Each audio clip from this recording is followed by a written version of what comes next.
2 Corinthians 5:19.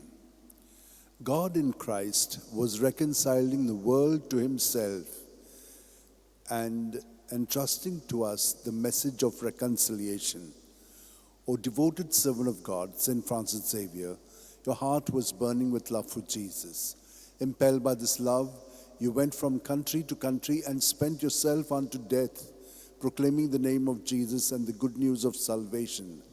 That is why the Father filled you with glory in heaven and preserved your body from corruption here on earth.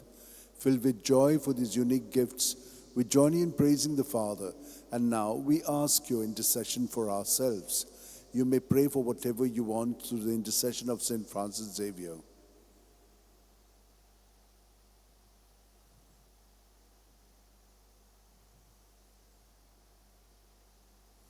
We ask you to obtain for us the fulfillment of these desires, if they are pleasing to the Father.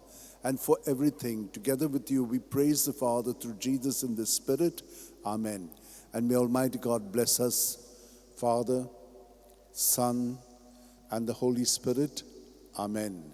San Francis Xavier, Voda Cura, Radi Samcha Mogan, Las Lolia, Besangal Saiba, Desaramcha, Sambalungamka, Gopantu Jabe Sangal Saiba, Sharar Goincha, Sambalung Sodakal, Gopantu Jam.